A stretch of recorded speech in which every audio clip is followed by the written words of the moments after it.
Olá, alunos, tudo bem? Esse é o segundo vídeo do nosso canal e durante essa semana eu estou postando alguns vídeos referentes aos conteúdos que os alunos têm me solicitado, tá bom? Então, o conteúdo que foi solicitado para hoje foi o conteúdo de eletrodinâmica, referente à prova de aprendizes marinheiros.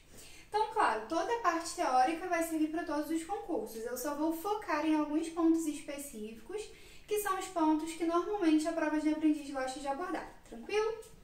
Então vamos lá. Em eletrodinâmica, nós estamos estudando o movimento dos elétrons. Então, os elétrons, eles podem ser estudados quando pensamos em carga elétrica, lá na eletrostática, onde vimos que o átomo possui seu núcleo com prótons e nêutrons e ao seu redor os elétrons na eletrosfera.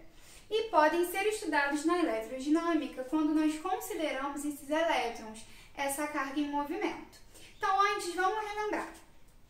Quando falamos em carga elétrica, nós estamos nos referindo a uma equação onde a carga elétrica nada mais é do que o N, que seria o número, a quantidade de elétrons, vezes a carga elementar. Então, quando a gente fala desse número, que é a quantidade de elétrons, também pode ser a quantidade de prótons. Vai depender muito da forma com que isso vem escrito no enunciado. E o E, ele é a carga elementar, que ele é a carga tanto de um elétron quanto a carga de um próton. E esse valor é fixo, equivale a 1,6 vezes 10 a menos 19 coulombs. Então, se o objeto ele possui em excesso um elétron, ele vai ter a carga de 1,6 vezes 10 a menos 19. Se ele possui 2 elétrons em excesso, eu pego isso e multiplico por 2. Então, é importante a gente lembrar que esse N se refere ao número de elétrons ou prótons que esteja em excesso, tá bom? Não é a quantidade total. Por quê? Porque se o objeto possuir 10 prótons e 10 elétrons, como os prótons são positivos e os elétrons negativos, eles vão se anular e a carga será zero. Então, o que importa pra gente aqui seria a quantidade em excesso. E aí, justamente da carga, que nós vamos para um conceito importante na eletrodinâmica, que é o conceito de corrente elétrica. Então, quando nós falamos em corrente elétrica, nós estamos lá na definição bonitinha, nos referindo ao movimento ordenado de cargas elétricas, ou movimento ordenado dos elétrons. Então, essa corrente elétrica, que nós utilizamos a letra I, nada mais é do que a quantidade de carga dividido pelo intervalo de tempo. Essa corrente elétrica nós achamos na unidade ampere, em homenagem ao físico. Então, essa carga precisa ser utilizada na unidade de coulombs e o tempo em segundos. Alguns exercícios podem até utilizar o tempo em hora, mas isso na prova de aprendiz não acontece. Às vezes que caiu corrente elétrica, nós temos sempre o tempo em segundos para encontrar essa corrente em ampere. Então, essa é a primeira grandeza importante do estudo da eletrodinâmica, para a gente compreender o que é essa corrente elétrica. E é a partir disso que nós vamos ver quais são os efeitos, o que é essa corrente elétrica, como que ela pode atravessar os circuitos elétricos. E aí o componente mais importante que nós temos é justamente o resistor. Então, o que é o resistor? O resistor ele é um componente que pode ser utilizado num circuito elétrico. Por que eu digo pode? Porque existem outros componentes. A gente pode montar um circuito elétrico com capacitores, por exemplo. Então, aqui nós vamos ver os resistores, que é um componente que pode ser utilizado. E o resistor, ele tem um efeito muito interessante que nós chamamos de efeito Joule. Quando a corrente elétrica atravessa, passa por esse resistor, ela pode gerar calor através do efeito Joule. Mas o que significa o resistor? Por que tem esse nome? Porque em um resistor, quando a corrente vai atravessar, vai passar por ele, ela sofre uma resistência. Então, nós temos o seguinte, que quando a corrente está passando por um circuito normalmente, quando ela chega no ponto do resistor, ela vai passando um pouco mais lentamente. Então, a mesma corrente atravessa a mesma quantidade, porém ela sofre uma resistência, ela fica um pouquinho mais lenta. A gente poderia dizer aí que a sua velocidade é um pouco menor nesse resistor.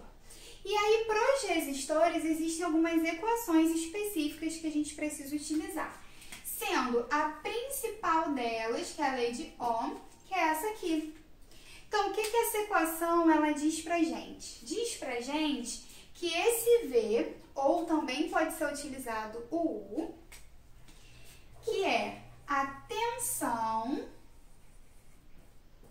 dDp, que é a diferença de potencial, ou voltagem de um resistor, eu consigo calcular multiplicando a sua resistência elétrica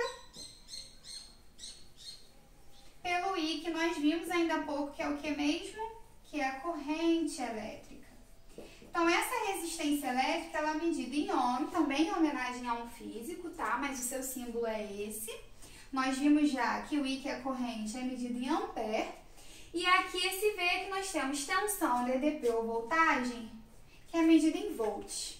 Então, o que isso aqui diz pra gente?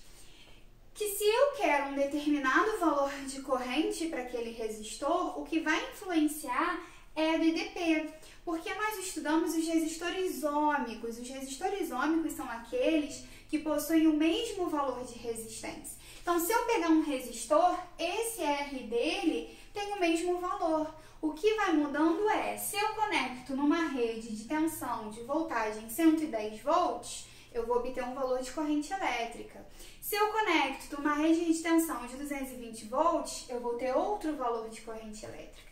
Então, o que vai mudando com o resistor, justamente o valor da tensão e o valor da corrente elétrica. Isso porque consideramos os resistores ôhmicos, beleza?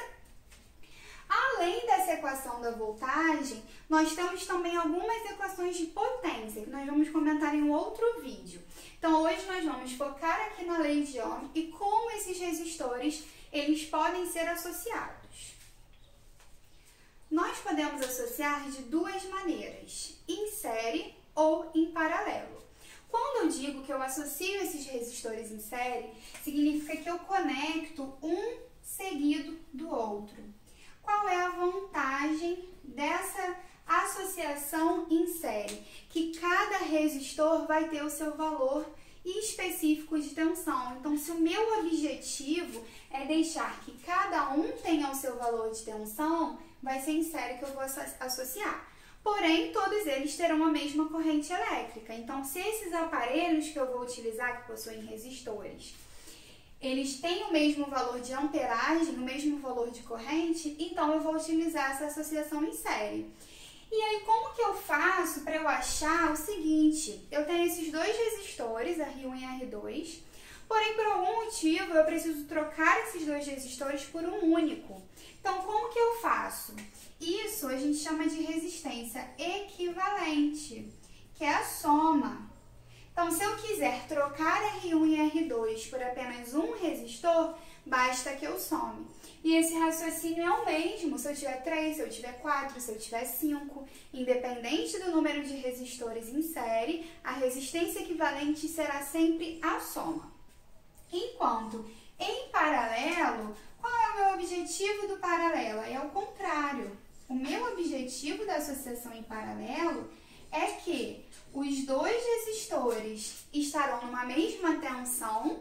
Então, por exemplo, eu posso ter dois aparelhos que devem ser conectados numa tomada de 110 volts. Então, o que eu faço? Eu vou associar em paralelo, porque se eu conecto naquela tomada e eles estão em paralelo, a voltagem é a mesma. Então, eu tenho certeza de que os dois estão com 110 volts. Porém, cada um deles vai possuir o seu valor de corrente. Então, aqui eu vou ter a corrente desse e a corrente dele. Então, essas associações dependem de qual utilidade eu preciso. E como que eu faço para eu achar a resistência equivalente? Então, aqui eu faço a soma dos inversos. Porém, tem alguns macetes que a gente pode utilizar. Um deles é se a gente quiser fazer o produto pela soma. Quando nós temos só dois, a gente pode fazer, ou seja, multiplicar R1 vezes R2 e dividir pela soma do R1 mais R2. Essa é uma opção que pode ser feita apenas com dois resistores. E uma terceira opção é quando eu tenho resistores iguais em paralelo. Então, se eu tenho resistores que são iguais, vamos supor 10 e 10, eu posso pegar esse valor que é 10 e dividir pela quantidade que seriam 2. Então, se eu tiver 3 resistores, cada um valendo 9, eu posso pegar o 9 e dividir por 3, que é a quantidade, e obter a resposta também, que é 3. Isso faz a gente agilizar, né? Ganhar um tempinho na hora de resolver prova, porque a gente resolve bem mais rápido do que se a gente fizer essa soma. Beleza, pessoal? E o que a gente precisa de novo, então, lembrar de série? Que a corrente é a mesma, então a corrente de 1 é igual à corrente de 2, enquanto cada um tem a sua tensão.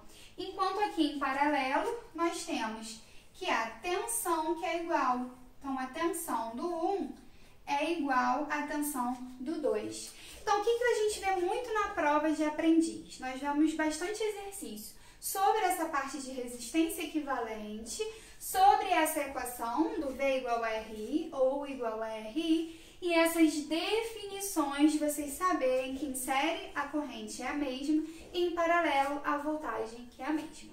Beleza, pessoal? Para mais vídeos, curtam, compartilhem, comentem, me digam os conteúdos. Nesse primeiro momento, como eu falei, eu estou gravando os vídeos de acordo com o que vocês estão me pedindo e depois eu vou reorganizando para a gente cumprir esses editais dessas provas e facilitar um pouquinho a vida de vocês, tá ok? Até o próximo vídeo.